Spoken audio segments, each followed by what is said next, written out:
హైదరాబాద్ ఉప్పల్ స్టేడియంలో కాసేపట్లో భారత్ ఆస్ట్రేలియా తొలి వన్డే జరగనుంది. ఈ మ్యాచ్ చూసేందుకు అభిమానులు భారీగా తరలివస్తున్నారు. అక్కడి నుంచి మరింత సమాచారం మా కరెస్పాండెంట్ నరేష్ అందిస్తారు. నరేష్, ఉప్పల్ క్రికెట్ స్టేడియం దగ్గర సందడి ఎలా ఉంది? అభిమానులు ఏమంటున్నారు?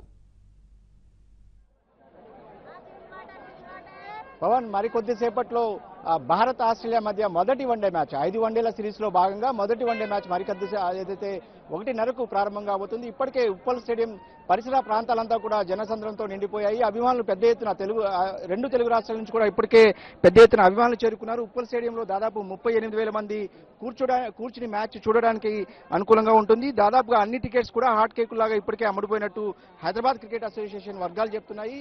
మనం చూడొచ్చు పెద్ద ఎత్తున ఇప్పటికే అంటే ఉదయం 10 గంటల నుంచి అభిమానులంతా కూడా టికెట్స్ ఉన్న వాళ్ళంతా కూడా స్టేడియం దగ్గరకు వచ్చి మ్యాచ్ చూడడానికి అందరూ కూడా లోపలికి వెళ్తున్న దృశ్యాలను మనం ఏబిఎన్ ద్వారా చూసినాం. ముఖ్యంగా ఆస్ట్రేలియా భారత్ మధ్య అంటే వరల్డ్ కప్ స్టార్ట్ అవడానికి ముందు ఇంగ్లాండ్లో 2019 వరల్డ్ కప్ కి స్టార్ట్ అవడానికి ముందు ఇండియాకి మిగిలింది 5 వన్డే మ్యాచ్లే. ఇందులో ఆటగాళ్ళందరినీ కూడా ముఖ్యంగా ప్లేయర్స్ ని వాళ్ళ పరీక్షించాలని చెప్పి బీసీసీఐ ఒక నిర్ణయానికి వచ్చిన నేపథ్యంలో ఇప్పటికే 2 T20లను కూడా ఆస్ట్రేలియా గెలుచుకుంది. వైట్ వాష్ చేసినప్పటికీ కూడా టీమ్ మేనేజ్మెంట్ మాత్రం వెనక్కి తగ్గే ప్రసక్తి లేదు. అందరి ఆటగాళ్లను కూడా పరీక్షించాలి. 5 వన్డేలకు దాదాపు రిజర్వ్ బెంచ్ బలం ఎంత అనేది కూడా సరి చూసుకోవాల్సి ఉంటుంది. కాబట్టి ఇప్పటికే టీమ్ మేనేజ్మెంట్ అటు కోచ్ రవిశాస్త్రి కావచ్చు, కెప్టెన్ విరాట్ కోహ్లీ కావచ్చు, ముఖ్యంగా ఇప్పటికే స్పష్టం చేసిన పరిస్థితి. దీనిలో భాగంగానే ఈరోజు ఎవరెవరు ఆటగాళ్లు అంటే అవుట్ ఆఫ్ 11లో ఉంటారనేది కూడా ఒక ఆసక్తిగా మారింది. ముఖ్యంగా మాజీ కెప్టెన్ ధోని గాయమైనప్పటికీ కూడా కోలుకుని ఈరోజు మొదటి మ్యాచ్లో ఆడతాడా లేదా అనేది కూడా కొంచెం ఆసక్తిగా మారింది. టీం వర్గాల నుంచి కూడా దానిపైన ఇప్పటికీ స్పష్టత లేని పరిస్థితి. ముఖ్యంగా మనం చూడొచ్చు అందరూ కూడా టికెట్స్ వాళ్ళు లోపలికి వెళ్తున్న పరిస్థితి. టికెట్ లేని వాళ్ళు కూడా చాలా మంది స్టేడియం దగ్గరకు వచ్చి టికెట్స్ కోసం ఇప్పటికీ కూడా అన్వేషిస్తున్నారు. వాళ్ళకి ఒక టికెట్ దొరికితే చాలు లోపలికి వెళ్ళొచ్చు అనే అభిప్రాయంతో అంటే క్రికెట్ అభిమానులంతా కూడా స్టేడియం వద్దకు చేరుకున్నారు. మరోవైపు భారత్ ఏదైతే పాకిస్తాన్ సరిహద్దులో కాశ్మీర్ సరిహద్దులో ఉన్న పరిస్థితుల నేపథ్యంలో ఈ మ్యాచ్కి చాలా గట్టి భారీ బందోబస్తును కూడా ఏర్పాటు చేయడం జరిగింది. రాజకొండ పోలీస్ కమిషనరేట్ ఆధ్వర్యంలో చాలా పెద్ద ఎత్తున ఇక్కడ బలగాలను కూడా ఉపయోగిస్తున్న పరిస్థితి మనం చూడొచ్చు. చాలా మంది సెక్యూరిటీ అంటే 1000 మంది పోలీసులతో పాటు కేంద్ర బలగాలు కూడా ఇప్పటికే చాలా మంది ఇక్కడ స్టేడియం దగ్గర పహారా కాసిన పరిస్థితి. మనతో పాటు కొంతమంది అభిమానులు ఉన్నారు, వాళ్ళతో మాట్లాడే ప్రయత్నం చేద్దాం. చెప్పండి, ఈరోజు ఆస్ట్రేలియా భారత్ మధ్య మొదటి one day match world cup start కావడానికి ముందు 5 వన్డేలు మాత్రమే మిగిలిన ఈ వన్డే మ్యాచ్ మీరు ఎట్లా చూస్తారు? అంటే ఏ ప్లేయర్స్ ఎలా రాణిస్తారు మీరు అనుకుంటున్నారు? I think it is under the captainship of my youngest Virat Kohli. Absolutely, India is going to be perform very well. We might have won, as I said you earlier, a couple of T20 matches against Australia, but it doesn't show, as I said you earlier, again any effect on the upcoming match. Absolutely, the support of the plenty of audience, a huge crowd under the huge crowd. Indian players are going to be performed very well. Hopefully, it is going to be happen. Absolutely, no doubt about that. I think India might have lost a couple of matches in this ground before this schedule. But with the support of this audience, it is going to be win the match. Absolutely, no doubt about that. And the thing is, however, the unique comeback of Abhinandan to India. Absolutely, the audience almost are going to support the Indian. Support will make absolute success to the team.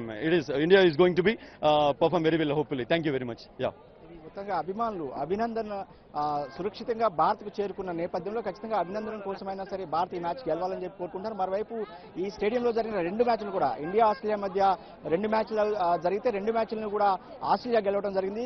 2007లో ఒకటి, 9లో ఒకటి 2 వన్డేలను కూడా Australia గెలుచుకోవడం జరిగింది. ఈ నేపథ్యంలో sentiment పరంగా చూస్తే కూడా ఆస్ట్రేలియాకు కొంత అనుకూలంగా ఉన్నప్పటికీ కూడా సొంత గ్రౌండ్ ఏదైతే భారతదేశంలో ఆడుతున్న సొంత మైదానంలో ఆడుతున్న పరిస్థితి అభిమానుల మద్దతు ఉంటుంది. కాబట్టి ఖచ్చితంగా భారత్కు ఈ మ్యాచ్ కలిసి వచ్చే అంశము. ఐపీఎల్లో కూడా అనేక మ్యాచ్లు అంటే ప్రస్తుతం టీమిండియాలో ఉన్న ప్లేయర్స్ అంతా కూడా రెగ్యులర్ గా ఉప్పల్ స్టేడియంలో ఆడుతూ ఉన్నారు.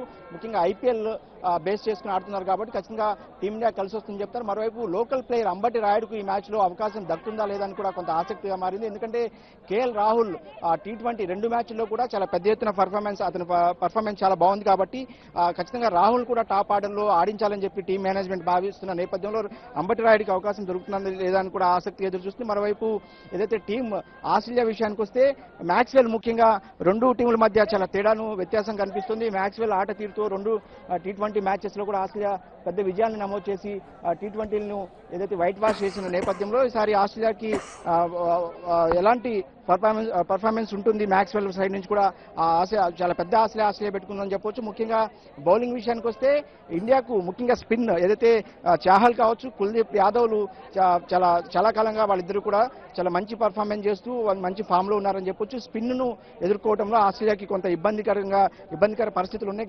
ఏదైతే గత చరిత్రను చూస్తే ఈ నేపథ్యంలో స్పిన్నర్సే ఈ మ్యాచ్లో కీలకం కాబోతున్నారని చెప్పి తెలుస్తుంది. మరోవైపు ముఖ్యంగా వికెట్ విషయానికి వస్తే కూడా ఉప్పల్ క్రికెట్ స్టేడియం వికెట్ కూడా చాలా స్లోగా ఉంటుంది. ఖచ్చితంగా స్పిన్నర్స్కి అనుకూలిస్తుంది. అలాగే బ్యాట్స్మెన్ కూడా ఈ స్టేడియం అనుకూలంగా ఉంటుంది కాబట్టి బ్యాట్స్మెన్ పరుగుల వరదను పారిస్తారని చెప్పి కూడా క్యూరేటర్ ఇప్పటికే స్పష్టం చేసిన నేపథ్యంలో ఇటు ఆస్ట్రేలియా భారత్ మధ్య ఇద్దరు కూడా చాలా పెద్ద ఆశలే పెట్టుకున్నారు. ఎందుకంటే 2019 ఇంగ్లాండ్లో జరగబోయే వరల్డ్ కప్కి ముందు భారత్కి మిగిలింది 5 వన్డేలు కాబట్టి ఖచ్చితంగా ఈ మ్యాచ్లో ఏదైతే రిజర్వ్ ప్లేయర్స్తో పాటు ఈ సిరీస్లో అందరినీ కూడా అవకాశం ఇవ్వాలని చెప్పి టీం మేనేజ్మెంట్ భావిస్తున్న నేపథ్యంలో ఎవరికి ఈ ప్లేస్ దొరుకుతుందని కూడా ఒక స్పష్టత రావాల్సింది. మరోవైపు ఒకవేళ ధోని ఆడకపోతే అతని ప్లేస్లో రిషబ్ పంత్ను వికెట్ కీపర్గా ఆడించాలా, లేదంటే కేఎల్ రాహుల్ని వికెట్ కీపింగ్ చేయించి అంబట్ రాయుడును అదనంగా ఒక బ్యాట్స్మెన్ని టీంలోకి తీసుకోవాలనే అంశంపై కూడా టీం మేనేజ్మెంట్ ఇప్పటికే చర్చలు జరుపుతుంది. మరికొద్దిసేపట్లో ఒక స్పష్టత వచ్చే అవకాశం ఉంది. మొత్తంగా రెండు తెలుగు రాష్ట్రాల్లో అంటే ఇండియా ఆస్ట్రేలియా మధ్య జరుగుతున్న మ్యాచ్లో రెండు తెలుగు రాష్ట్రాలు అభిమానులు చాలా కోలాహలంగా ఇప్పటికే స్టేడియం చేరుకున్నారు. దాదాపు వైజాగ్ నుంచి అలాగే గోదావరి జిల్లాల నుంచితో పాటు ఇటు తెలంగాణలోని నిజామాబాద్, ఆదిలాబాద్ లాంటి దూరపు ప్రాంతం నుంచి కూడా ఇప్పటికే అభిమానులంతా కూడా స్టేడియం చేరుకున్నారు. మరికొద్ది సేపట్లో అయితే మ్యాచ్ ప్రారంభం కాబోతుంది. ఇప్పటికీ దాదాపు అంటే ఆస్ట్రేలియా భారత్ మధ్య జరుగుతున్న మ్యాచ్ల విషయానికి వస్తే ఇప్పటి వరకు దాదాపు 130 పైగా మ్యాచ్లు జరిగితే ఆస్ట్రేలియా 70 పైగా వన్డేలు గెలుచుకోగా భారత్ 47 వన్డేల్లో మాత్రమే ఆస్ట్రేలియాపై విజయం సాధించింది. ఉప్పుల్లో మాత్రం ఇప్పటికీ ఆస్ట్రేలియాదే పై చేయిగా ఉందని చెప్పొచ్చు. మరి కాసేపట్లో ఖచ్చితంగా భారత్ ఆస్ట్రేలియా మధ్య ఆసక్తికరమైన వన్డే అయితే ప్రారంభం కాబోతుంది. పవన్.